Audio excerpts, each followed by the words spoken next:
Mango did move from backside CT area to upper to help cover rafters.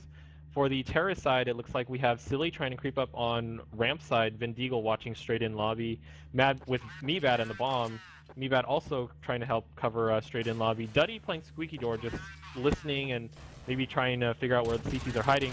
They are going to start pushing into the site. 3 terrorists are going to go down. All the CTs in the rafter just picking them off. Only 2 terrorists remain against 5 CTs. 1 terrorist remaining. It's only Rad with his op. Let's see if he can kill all 5 CTs here. He's got 4 seconds. Probably trying to save that op. If he doesn't get shot, he got shot from, I think, Heaven? Took a little damage. Yeah, he got shot. Yeah, a little bit of damage. So Mano, I think you're right. I think the terrorists are having much more luck going somehow downstairs instead of trying to take that upper. I think every time they try to take upper, it really hasn't been working for them. Well, it just gives you an extra dimension to attack from is all it is. Let's go. Gotcha. So we have 2 rounds remaining in the first half. We have Section 8 with 6 round wins, and USTARS with 7. Looks like the CTs are setting up in their usual positions, usually 1 ramp or lower, and usually 1 heaven, maybe 1 outside, rest rafters. The terrorist team pushing ramp with a bomb. Rouch there to defend, but gets taken out by Duddy. The terrorists now have control of ramp with the bomb. It looks like they are going to go lower. The CTs are sending Avatar and Mango down to try to cover it. Sundance still holding heaven, probably just watching in case they rotate back. Avatar and Mango are going to take out 2 terrorists. Mad Max is going down to help. It's now a 2-on-2. Mad Max coming out of vent, taking out Silly. And I'm blind from flashes, but the counter-terrorists do win. So yeah, I mean, Rad pushed with the op there. He was sort of leading the rush. It was odd once he was down the ramp and Avatar took him out, and then Mad Max came in with a couple good kills. That was nice. So excellent job by the CT team. This brings Section 8 up to 7 and USTARS up to 7. This is our final round for the first half. Interestingly, Mango has an AUG. Let's see how this works out for him. I've always wanted to see someone use an AUG in a competitive match. Looks like the rest of the CTs have AKs and M4s. The terrorist team is pushing ramp side with the bomb. Rouch there to defend. I think Rouch is playing near that box. He's playing that upper section of the first box. Takes out Duddy, but then gets taken out by Silly. The terrorist team holding ramp with the bomb. Looks like they are going to go lower. Let's see if the CTs are going to move down. Vents are going to break. Mango's going to take out Rad. I wasn't sure if that was... I think that was from Vent. Did you see that, Mano? I think that was from Vent. I did not see, actually. Okay, my guess is it's from Vent. Looks like the terrorist team is going to fall back, ping-ponging back to upper. They are going to Squeaky Door, and Mango's waiting for him. Takes out 2 with that AUG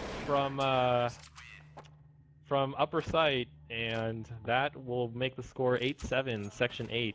So that's it for the first half. The 2 teams are going to switch. I don't know if they're going to take a break or not, but Mano, what did you think of that first half?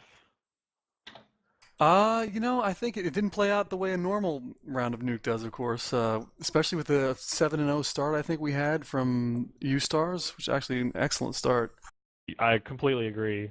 Definitely an excellent start. Yeah. On the flip side of that, USTAR or Section 8 made a huge comeback there playing CT side. They really needed every one of those wins they could get. Oh yeah, I completely agree. But you know, I was a little surprised by USTARS not going with an AWP a little earlier. I'm not sure if that cost them some of the later rounds, since I thought they could have buried them. You know, once it was 0-5 or 0-6, just absolutely put them away. But they stuck with the rifle, so I thought that was a bit odd. And then we saw some excellent plays, you know, later rounds with the CTs coming up big. And you know, I was just thinking, the terrorist side, USTARS, may not have gotten up to 7 wins if it wasn't for that one really critical clutch. I forgot who did it, but there was 1 terrorist left and 2 CTs left. The bomb was down, and the action happened in vents, and they were able to pull out that win, and I think 1 more because of it, preventing the CTs from getting an early chance on money. So that may be critical to this entire match, I think, if it comes down to the wire. Yep, you're right. So if you are Section 8 here, you're going to be starting on terrorists in the second half, or you're going to be terrorists in the second half. What do you have to do in order to get your round wins and win this match? Well, I mean, obviously, everybody knows you got to focus on this pistol round. This is obviously a very big round Yeah. in any competitive match. I think what you're trying to do on the first round is you're trying to get a 2v1 matchup. That's what you're looking for. And so what do you mean by, so I'm actually a little confused by that. What do you mean by that? I think you're trying to get two of your guys matched up with one of theirs. And I'll give you an example of that. Like when we played just a few nights ago, we had two of our players rush outside on the first round as terrorists because we thought they would play one player outside. Gotcha. And so we would have 2-on-1, and we were hoping to not trade a kill to get two guns on one guy and take him down before he could kill one of us. Gotcha. Which we did. Trigger got the pick. And then he got picked off by a second guy who I believe I killed, and then I rolled to heaven. So I think you're looking for some sort of numerical mismatch, if you can, on the first round. Sounds very logical. So do you think for that, looking for that mismatch, do you slow play and look to see where players are, or do you go outside or just rush ramp, or you know what do you we think the did? play is? I like the outside because you think that one guy's going to be there. I would avoid a nade stack. You know, that's really, you want to avoid those sort of force multiplier type things like nades and flashes. Right. So I think outside was a good thing. You know, delay straight in, or even to smoke the sort of vents and get it downstairs quick before they can shoot you. Are kinds of calls I like on the first round. That sounds good. Mano, you know, we tried to do this earlier, but we had technical difficulties. I think this is a good chance to maybe talk about both teams, some of the players on the teams, if you want to go through that. Yeah, we can do that. Well, obviously the two teams we have are Section 8 and USTARS, and I was just looking at the rosters at the beginning of the match. For Section 8, we had Mango, Mad Max, Roush Sundance, and Avatar. And judging, you know, if you look at the way they were drafted, that's their top players. And then on USTARS, we have Rad Silly Duddy, and then we skip a couple of rounds of the draft of Indeagle and Meebad.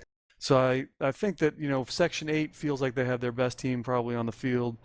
USTARS has a couple of good players, three good players, or three of their best players. Yep. And then a couple of late round draftees in here. Eagle's not bad. No, they're good. Listen, think so is Meebad, and it didn't seem to matter either since they won so many of those rounds early as Ts, right? So exactly. That worked out for them. You know, Rad, again, we talked about this earlier about him and the AWP. I think he's a good AWPer. I think we should have seen probably some more AWP play out of him earlier. Silly's an excellent player. Duddy's a very solid player. Everybody knows. Yep, completely. Vin Deagle is a good player. You know, his name, he's good with the Deeg too. Yeah. And then Meebad, of course, is a very all-around good player. Has been around for a long time. Right. Yeah, we're good.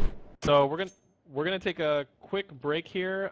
We need to reset the stream, so we'll be right back with the action as soon as possible.